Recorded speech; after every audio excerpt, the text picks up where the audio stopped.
The next topic will be, I'm sure, something that's going to be close to the hearts of a lot of us in here, called the productivity of speculation.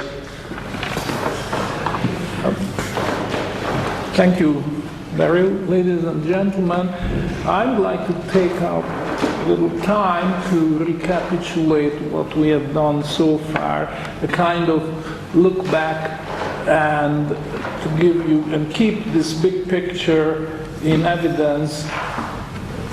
Without that, I think it would just fall apart, but I'd like to keep the main idea in front of us. So let me go back to my first point, which I made yesterday. Equilibrium theory of the markets is out. This equilibrium theory of the markets is in. And that's not new. This is going back to Karl Menger. What is new is applying this basic and fundamental principle to the bond market, because the bond market is the one which is responsible for the process whereby interest rates are established. And I recall the seesaw idea. Bond price goes up means interest rate goes down, and vice versa.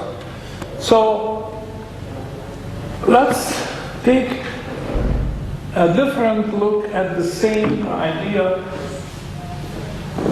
And I recall this familiar idea, this familiar concept, how mainstream economics explains the price formation.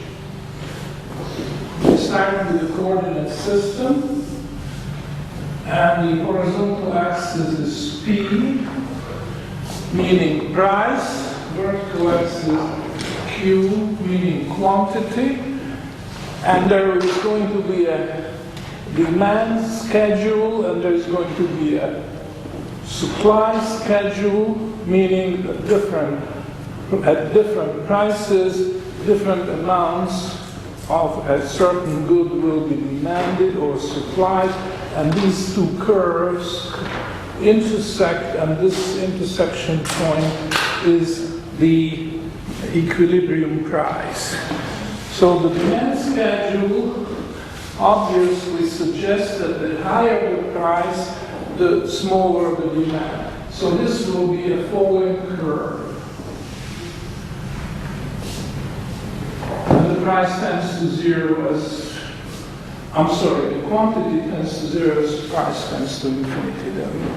There'll be no demand at infinitely high prices, except for hyperinflation. And that's the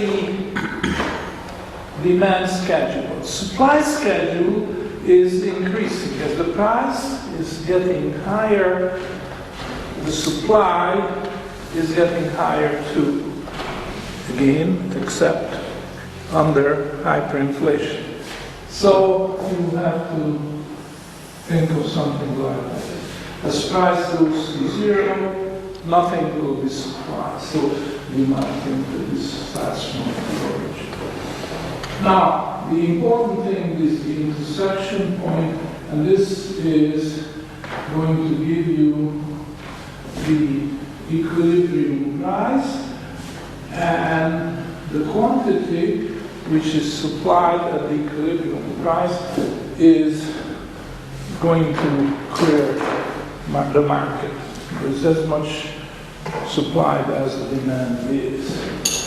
Now, of course, we have dismissed this. So I cross this out. We don't look at things in this way. However, we can put something in its place. And this I find very remarkable. Because as you recall, we are working in terms of two prices instead of one. The higher ask price and the lower bid price.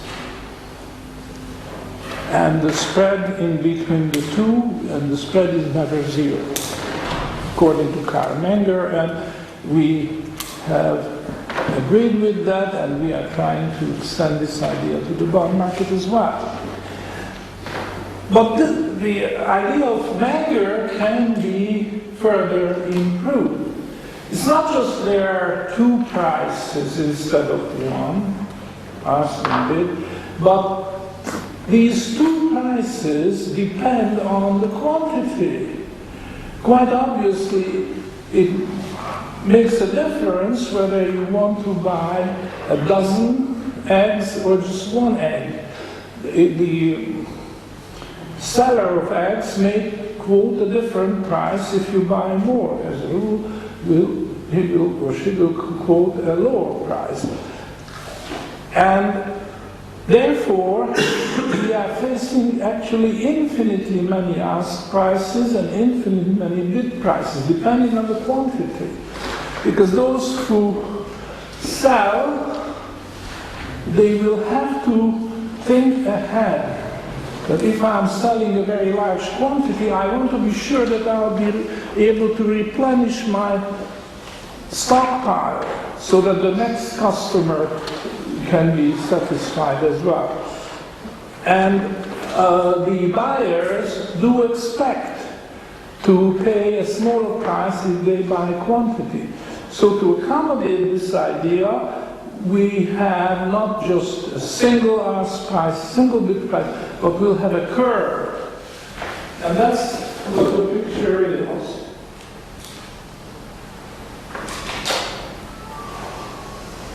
This is the ask price. The coordinate system is the same. This is the price. This is the quantity.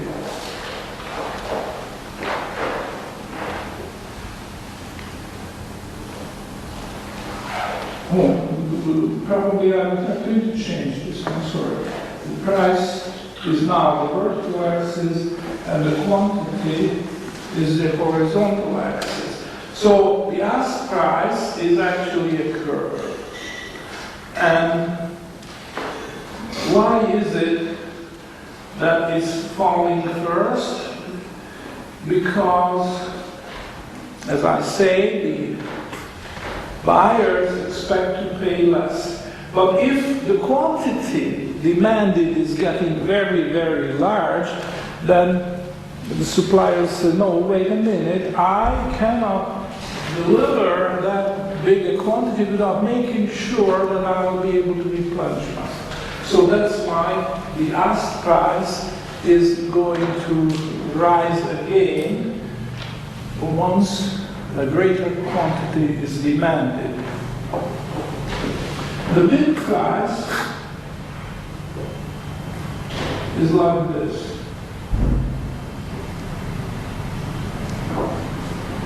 Now, what I find remarkable is that you can derive this picture from that if you eliminate the equilibrium price, the intersection between these curves, and just bridge over the thing in this way. I'm not going to spend too much time on this. After all, this is not my topic during this lecture. I'm just trying to give you a little review which will stick. And I hope you will remember this picture. So the bid price is not a single price, it's a curve. But the remarkable fact is that there is a stable range. And this is, you might call it, I won't call it, a commercial range. This is the range within which you find most of the trade. There will be exceptions outside, but most of the trading takes place in certain quantities, normal conditions. Okay. So that's the stable range. The ask price appears to be constant.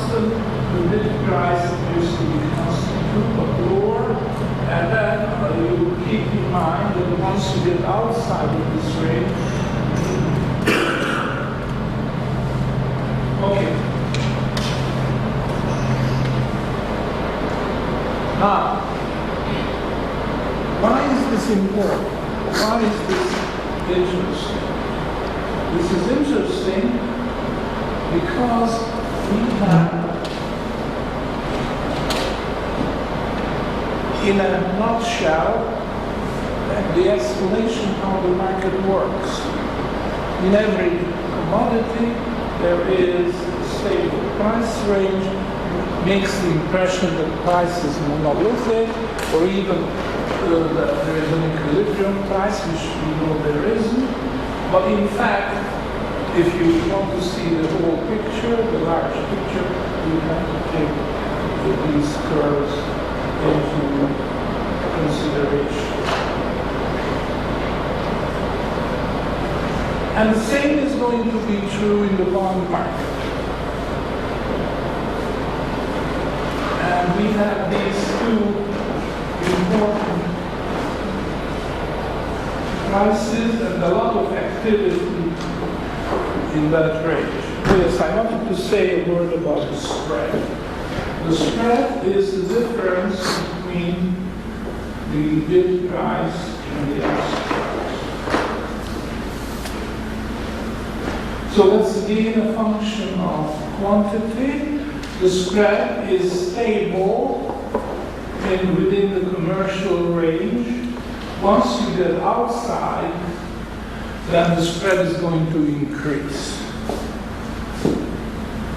Now, probably you don't have any difficulty with seeing why the spread increases when the quantity is getting very large. But you might say, I don't understand why the spread is getting larger when the actual amount is small. Well, I'm going to suggest that this is important for the precious metals, because obviously people are not going to buy milligrams of sugar, or milligrams of salt, or pepper, or whatever. They are going to, these commodities are relatively inexpensive, and they buy a supply for months or even years to keep them going. Where this becomes critical is for the precious metals. Because we have a division here. We have not one concept of marketability, but we have two concepts. One is marketability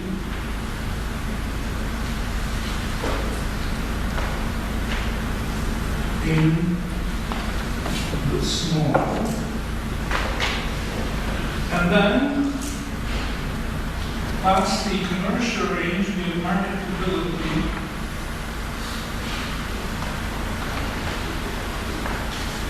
of goods in the large. And I offer you alternative terms for these. Marketability in the large can be called saleability.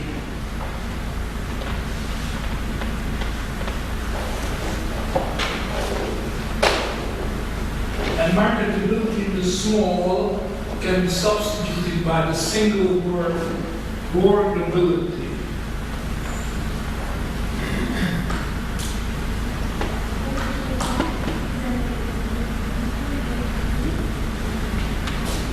And this gives us a chance to define, I'm going to write this down, define what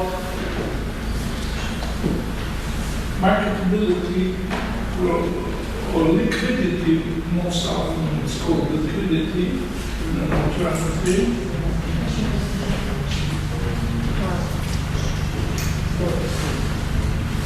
Can be defined. It can be defined in terms of the spread as follows. Consider ever larger quantities, and ask yourself to each of these quantities what kind of spread belongs. And you survey all the goods which are traded in the markets, and you will find that certain goods have a spread which, although getting larger and larger, but at a rather modest rate. We'll say those are more liquid than others. So we can compare the liquidity or saleability of different goods by looking at the spread as a function of quantity. If the spread is increasing at a relatively low rate, the saleability will be greater. For example, take wheat on the one hand and Christmas trees on the other. And you will find that Christmas trees are not very saleable because their spread increases very fast as the quantity. And that has to do with the fact that we are dealing with a perishable item. And think of other examples, you can look at other items. And for certain goods, very small number of goods, you will find that this spread is virtually constant.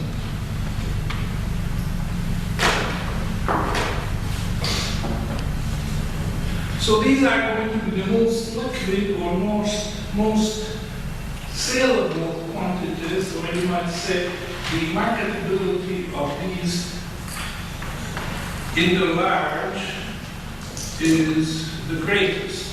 And these are the precious metals, in particular gold. I don't write on silver because you might guess that when we come to the marketability of small, silver will play the leading role. You can think about this. I just throw it out, and you can take it home with you and think about this. In my notes, this will be worked out, and you can refresh what we heard here when the notes will become clear. Also, the interesting thing is that these are two different concepts. And it's also interesting that during history there were always two different commodities answering the modern needs of society. In the ancient times, which I have described in the ethos of Iliad and Odyssea, they were most important commodities. They were wheat, I guess. Cattle. Cattle was most marketable in the large, and wheat was most marketable in the small. And then society developed new techniques, new needs, new technologies, and then salt came in as being the most marketable small, and I think cattle still continue for a long time to be most marketable in the large. But ultimately, it boiled down to the two precious metals, gold and silver. And gold turned out to be the most marketable in the large, silver most marketable in the small. Because the spread was... Now, as I say, most people have no difficulty accepting this when they are Christians. So let me explain. You see, precious metals as money are important also because they are the means of hoarding value, converting income into wealth, and income through this hoarding. So it's important that you should be able to buy and sell in very small quantities, in quantities which only the drugstore owner is prepared to measure and certify the quantity. You need precision scales, precision instruments, and assaying and all this paraphernalia, which makes the transaction more expensive. So it's not really surprising that these expenses add up to the unit price and the spread increases. But for certain commodities, in particular gold and silver, the spread is under control because of the extra demand. These are the materials which are traded in as small quantities as practically possible.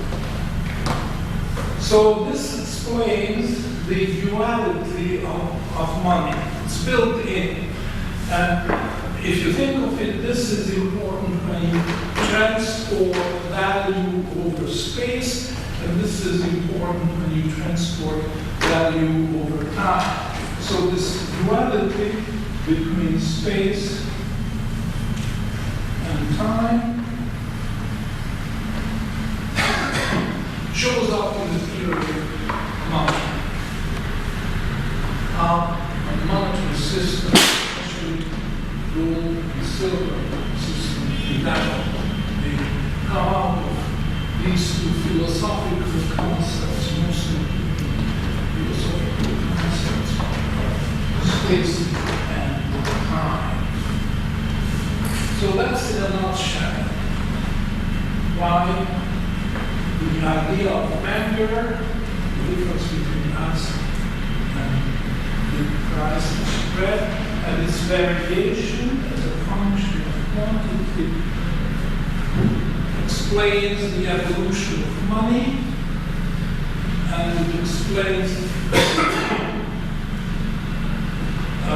how society copes with the need of supplying the population with the essentials. So this is one concept. The other, which we mentioned a lot in so many details, but this is all behind the concept of marketability, aspects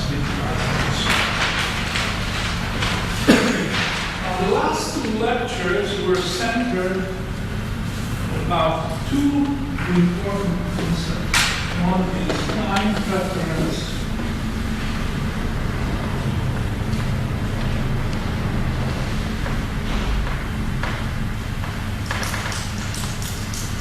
the other is productivity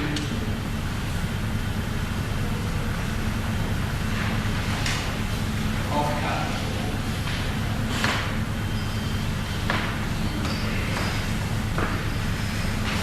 And the two very important arbitrage processes involved is on the one hand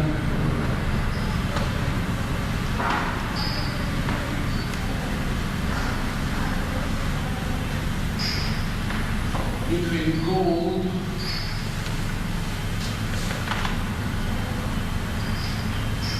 and bonds. When it comes to productivity, the arbitrage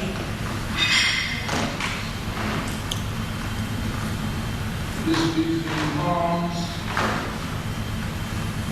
and stocks.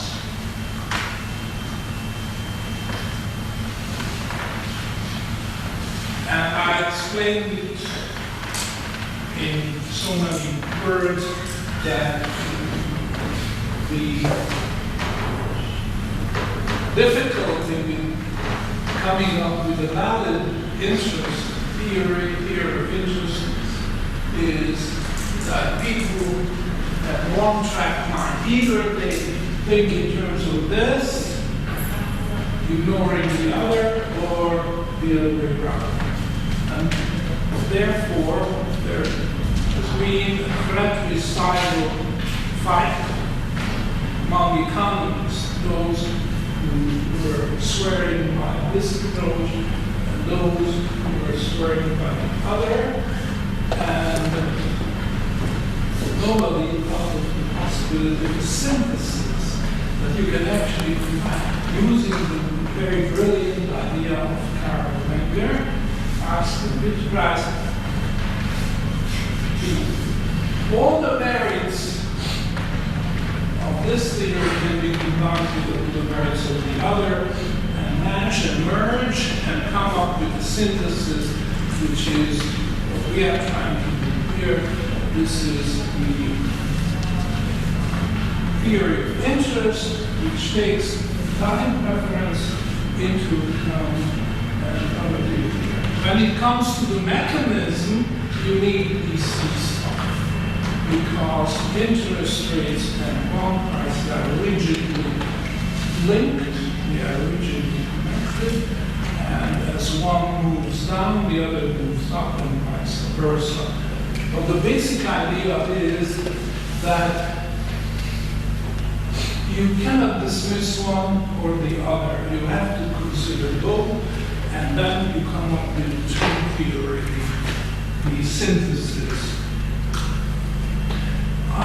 I'm at a loss to understand how such a very brilliant and well-learned man like Mises could dismiss the productivity of the capital, lock, stock, and barrel, everything. It means nothing to me. I find because it's so very obvious, isn't it, that if the interest rate rises, then it's in the interest of the capitalist to sell the stock and buy the bond. Because when he sells the stock, he doesn't have to worry about labor problems, supply problems, demand shocks, supply shock, all the other problems connected, or insurance for one thing. And he can just buy a bond and cut the coupons and live happily ever after. It's obvious that he's going to do arbitrage.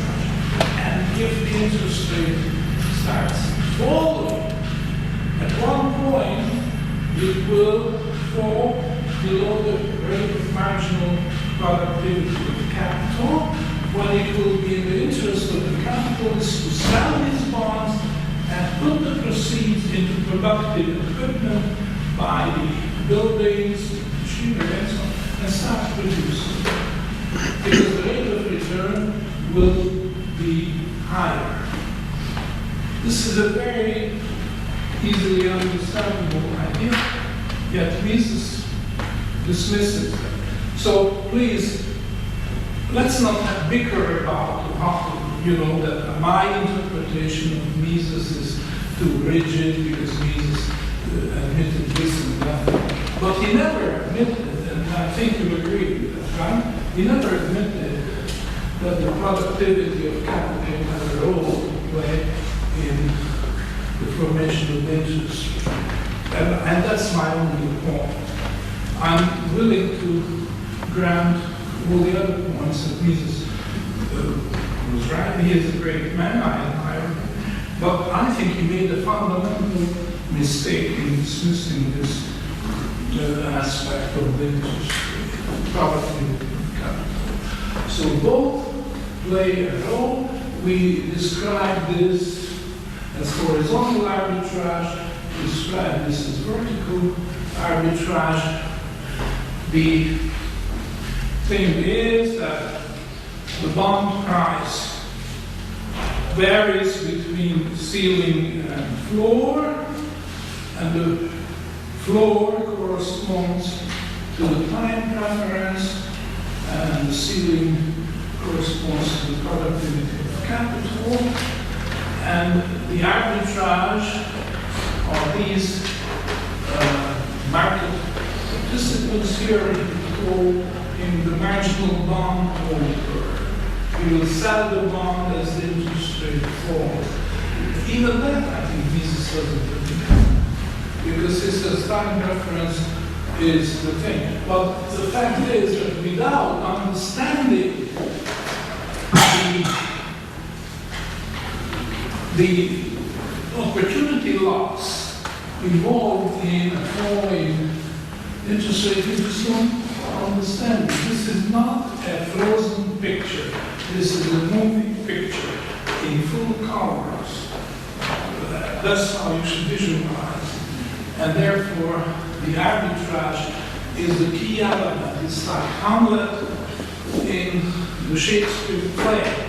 You don't have the Shakespeare play without the protagonist Hamlet. It just doesn't make sense. The same way, time preference theory doesn't make sense without the protagonist who is the marginal bondholder, who is ready to sell if the interest rate falls, but he is ready to buy back the bond if the interest rate rises.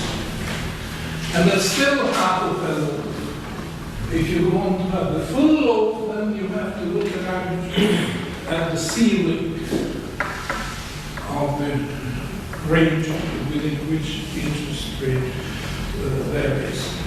So these two topics we have dealt with, and perhaps there will be a little more on this when I'm ready to distribute my notes.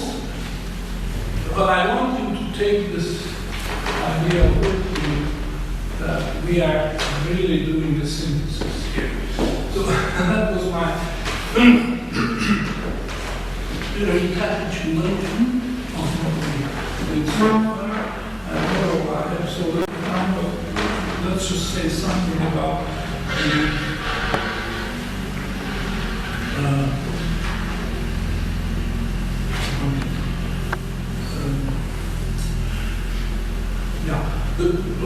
some key words. I'm not going to get up and put it on the board.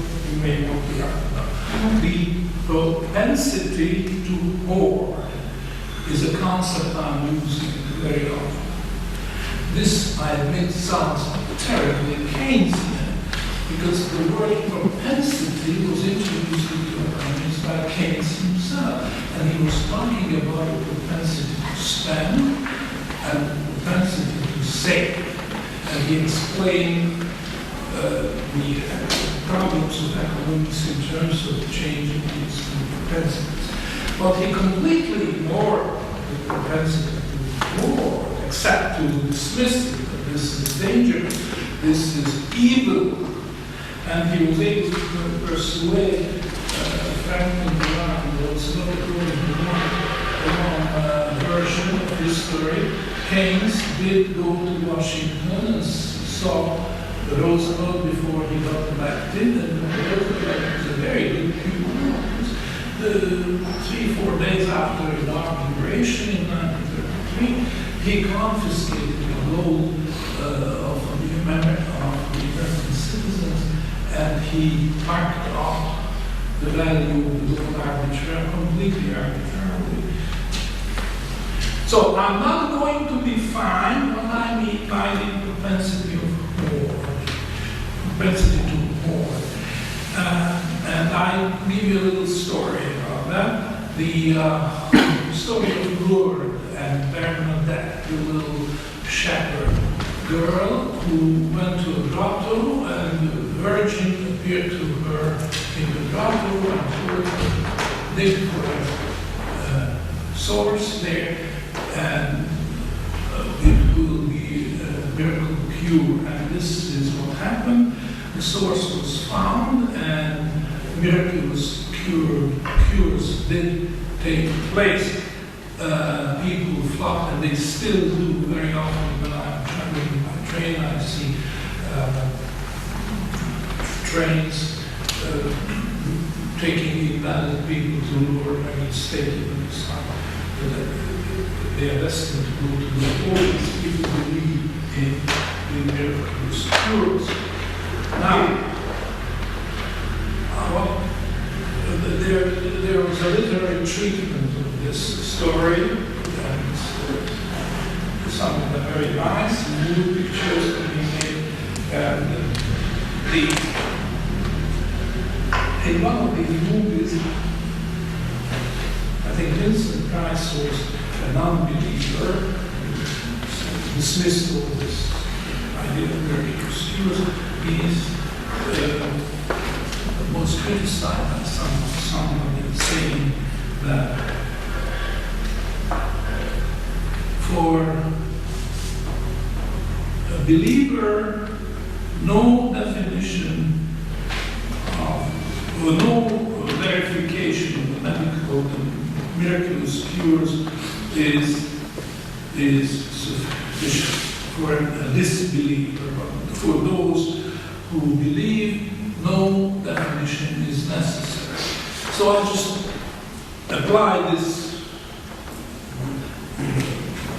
point to our approach to the propensity to hoard. For those who want to understand, no definition is necessary, and those who want to challenge this approach, no definition will ever be sufficient. So let's not waste time over defining. You probably all have a good grasp what I mean by the propensity to hoard, because that's a human instinct. There's no need to disparage and dismiss it as something evil or something which is against public policy, as Roosevelt declared gold hoarding was against public policy and so on. Hoarding does have an important role to play in human affairs, and this goes back to the Bible, the Genesis, the story of Joseph, who deciphered the dream of the Pharaoh, who saw 7 lean and gone cows devouring 7 fat cows, and nobody could decipher this, but Joseph could, and he said there would be 7 lean years following 7 fat years, and what we have to do is buy up grain and store it for the purpose of distributing it. So this is hoarding, obviously, and it serves a purpose, and modern speculation is an improvement on that idea.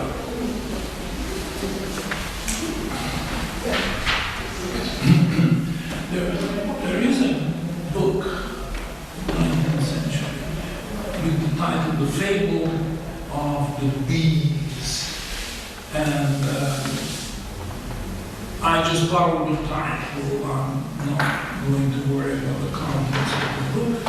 And the point is that we are comparing human society with the society of the bees. Human society is using hoarding, and obviously the bees, the society, use hoarding. They are hoarding honey. They have their beehives, and they are just collecting. Now, for the bees, the beekeeper, technically is apiarist, the beekeeper has to provide food and shelter for the bees in the wintertime. But once he has done that, he is free to plunder all the surplus honey from the hives, and this will have no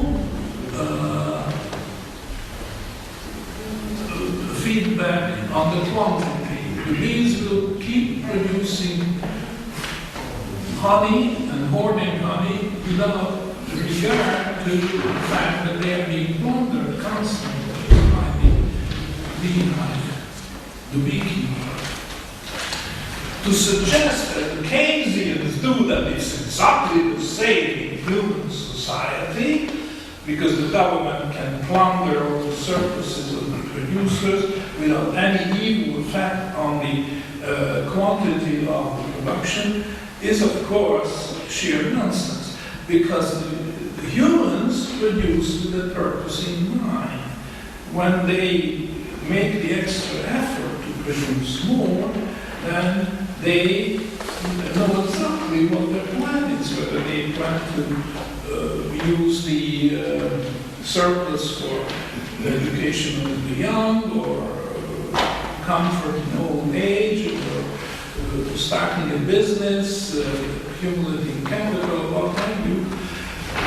This is important for them, and they will notice, maybe not immediately, but sooner or later they will notice that they are being plundered. The producers will realize that the government, through various measures, could be taxation, could be monetary policy, or any other means, or wars for that matter, this is going to have an effect on the quantity of the output.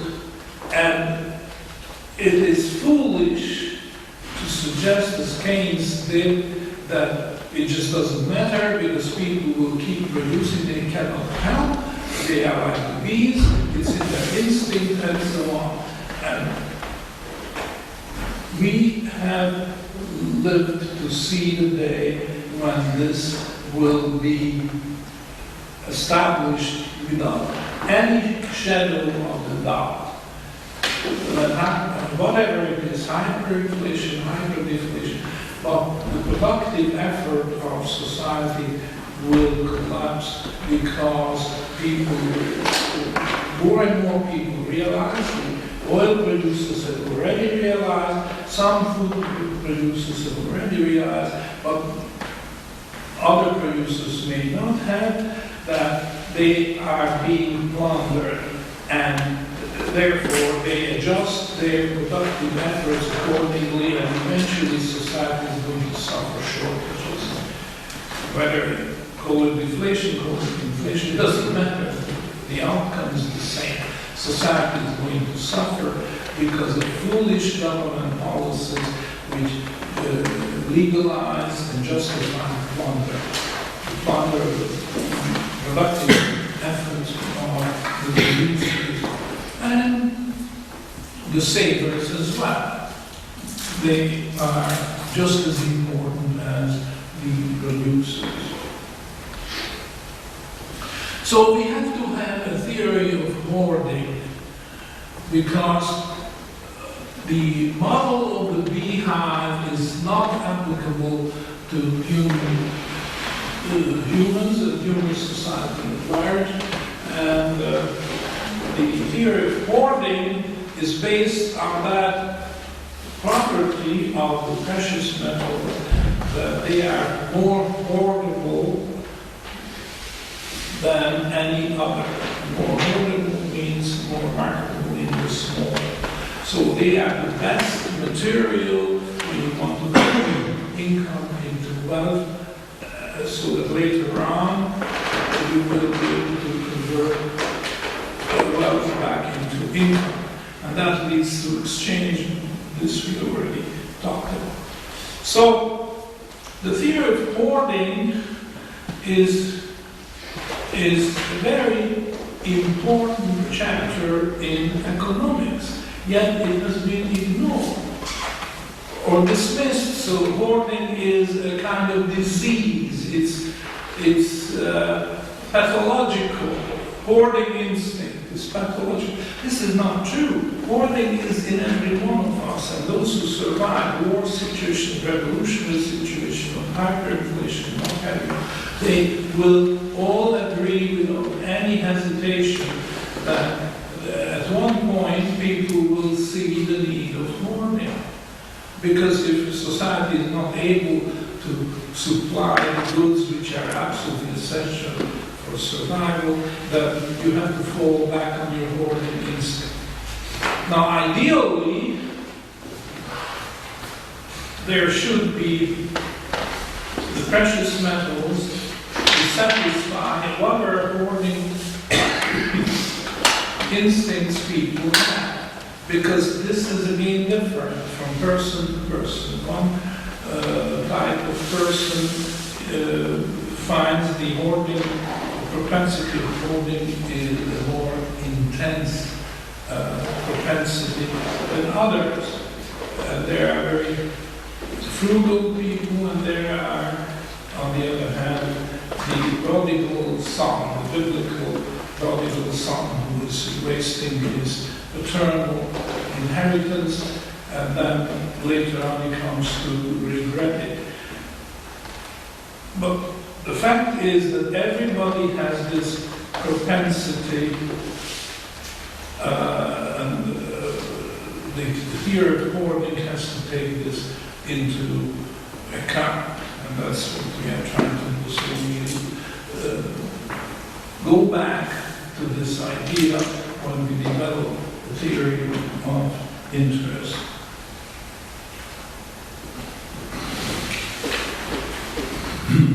Now, I will just for a second. These two arbitrage activities. Please notice that it's here where government interference comes in.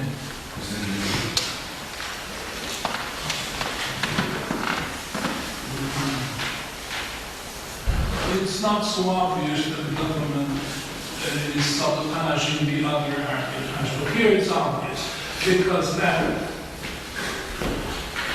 conspiracy between the government and the banks is exactly about this, to prevent people from hoarding gold. Because under the gold standard, when a person hoards gold, he is withdrawing the bank reserves. So as a result of gold hoarding, the banks will be able to extend fewer loans. And this is the check and balance process in the economy. The people decide ultimately how much credit should be available in society.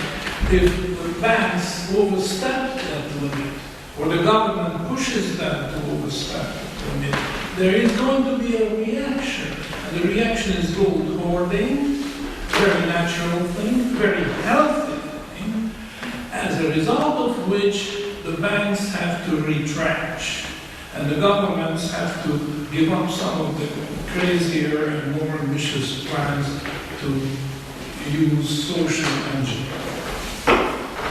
So, this is the motivation for the government to sabotage the arbitrage between the gold market and the bond market.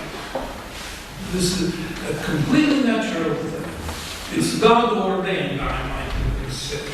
God gave us gold so that people will be able to have an input in deciding the interest through the bond market. Because if they want more gold, they sell their bond, thereby pushing up the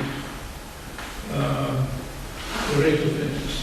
Pushing down the gold, bond price means pushing up the rate of interest. So this is perfectly natural.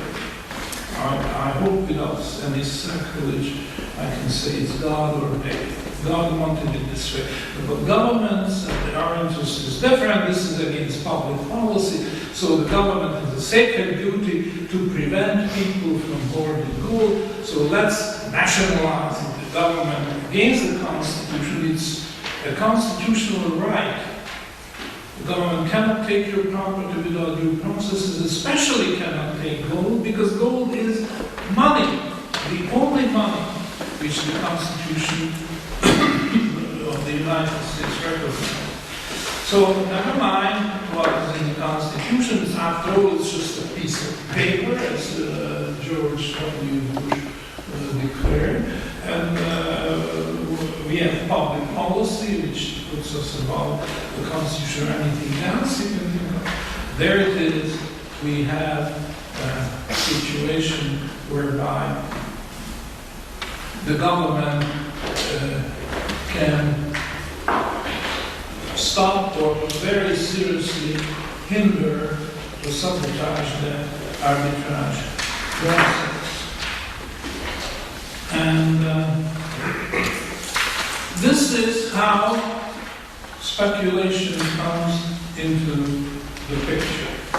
Because under the gold standard, when the government does not sabotage or does not have the power or the courage, the guts to sabotage that arbitrage, then there is no speculation, at least bond speculation, because under the gold standard, the price of gold is so stable and so free of volatility that there's no money to be made by the bond speculators. And they know this, and they don't touch bonds at all. But when the government throws the Constitution to the winds, throws common decency to the winds, property rights, the right to make contracts, etc., and uses fraudulent bankruptcy, and literally everything, then speculation in the bond market springs up and starts growing. And more speculation is not going to pacify the bond market. More speculation is going to create more volatility. So this is an endless spiral. More and more speculation in the bond market, and it leads to catastrophe. And this is what we are seeing in the derivatives market. I have already mentioned, and I may have more time to return to this idea in a subsequent lecture, that my model for the power of derivatives market is these layers of insurance. The bond market has become destabilized because of the sabotage of the gold bond arbitrage by the government. So that calls for a need to have futures market for gold, because that's how we can stabilize agricultural prices. So mainstream economics teaches that the same will work for the bond market. Well, that's wrong, but nevertheless, that's what they do. So there is the bond market and there's the bond future market. And then people discover that that's not enough, because the bond future market is just as unstable as the bond market. So there is, in order to make that bond future market work, you need a layer of insurance, insuring bond values or bond future values. So they create that. There will be companies, I forgot the names, but perhaps you remember some of these names. There are 2 or 3 which are in trouble right now. That's right. Yeah. You see, so they create that and say, okay, we are all right now because sure, bond futures fluctuate, but we can take care of that because we have insurance. But that doesn't work either, because these insurers have to be insured at a higher level. And another, and another, and another, and there's no end to it. So here is the Tower of Babel reaching to high heaven. And it's not going to work. It's going to collapse. We don't know in what shape and form it will collapse, but we do know that it will collapse. So I'm coming to the end of my time, and sorry, I won't have questions because I still have to say something. But during the next session, perhaps if you have questions, save them, and I'll return to questions. What I want to say is this. The productivity of speculation is an artificial thing. In this context, it means bond speculation. Productivity of speculation in the commodity markets is very real. It's not artificial, and this is one of the tools of the human mind which can control to some extent or limited extent the risks given by nature. So it's a good thing.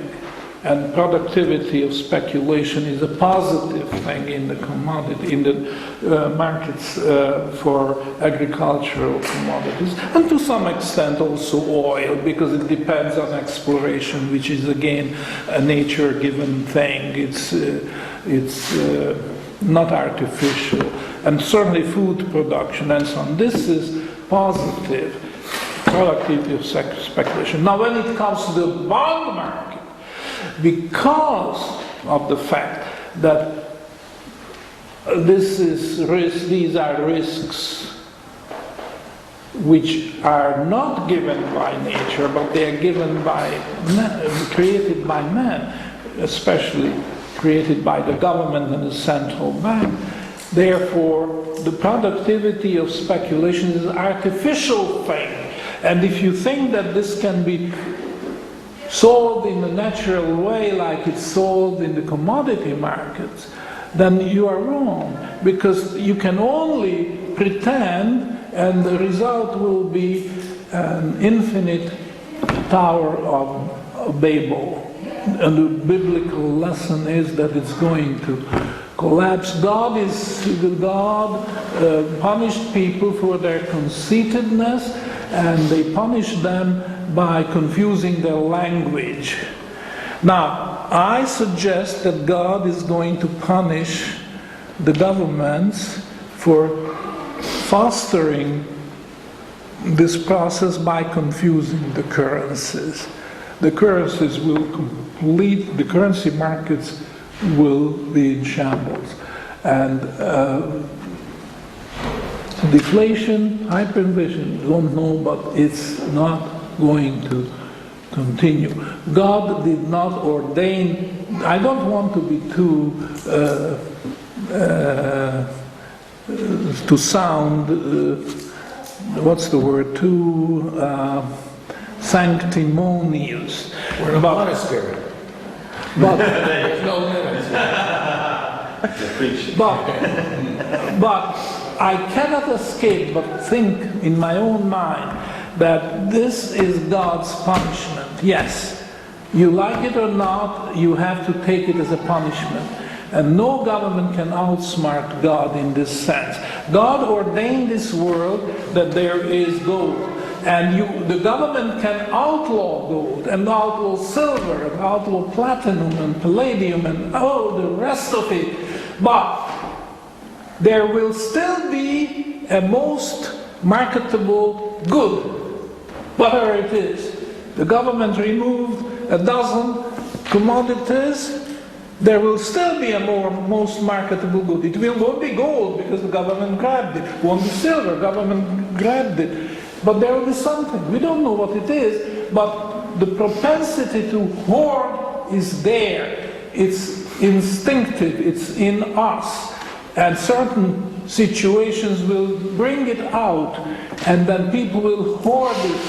And that will be money, whether the government likes it. So in other words, there is no way to circumvent the order which God has ordained in the world by simply confiscating gold, as Keynes suggested, and bringing in paper money and make it floating, because according to Friedman, this is going to be working better than the gold standard. It's not.